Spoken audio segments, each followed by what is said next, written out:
रामकृष्ण हरी. तर आज मी दादा लोणी त्यांच्यात स्टॉकसाठी आले. जवळजवळ 8 दिवसापासून मला फोन करत होतं.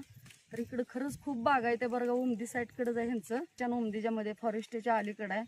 तर खरंच त्यांचं म्हणजे स्वभाव एवढा चांगला. आल्यापासून झारचं पाणी वगैरे दिलं आम्हाला प्यायला. आणि आता काम चालू झाले, त्यांना पण आमचं काम योग्य वाटलं.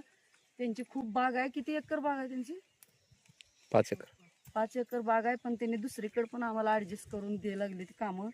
तर अशा पद्धतीचा आता 5वा स्टॉप चालू आहे बघा. त्यांची पहिल्यांदाच बाग आहे स्टॉपची, पहिला स्टॉप चालू आहे. तर त्या पद्धतीचं आता आमच्याकडे काम चालू आहे. 20-22 महिला आणले ते त्यांच्यात मी. जर कोणाला लेबर पाहिजे असतील तर मला कमेंट करून नक्की सांगा. आणि दुसरी एक गोष्ट, कुठल्याही जिल्ह्यात असू द्या, पूर्ण नात्यापुत्यापर्यंत असू द्या, सगळीकडे आता मी माझ्यासारखी लेबरची गाडी सगळ्या म्हणजे ड्रायव्हर दादांना मी सांगितलं की बाबा तुम्हाला जिथं जिथं कुठं कामं नसंगारला फोन करा, मी तुम्हाला जिथले तिथं ॲडजस्ट करून देईन. म्हणजे कसं आहे, आपल्या उमदी साईडला मंगळवेढा तालुक्यात मी तेवढ्यापुरतं मी मर्यादित आहे. पण दुसरीकडली पण मला कामं येते ती.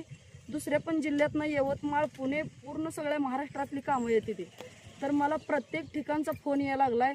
जर शेतकऱ्यांना माझी एक विनंती आहे की बाबा तुमच्याकडे कुठं कामं दुसरीकडे जरी असलं, जिल्ह्यात असली दुसऱ्या, तरी सुद्धा तुम्हाला मी तिथले तिथं लेबरचे ॲडजस्ट करून देते. तुम्ही मला नक्की फोन करा शेतकरी बंधूंनो. धन्यवाद.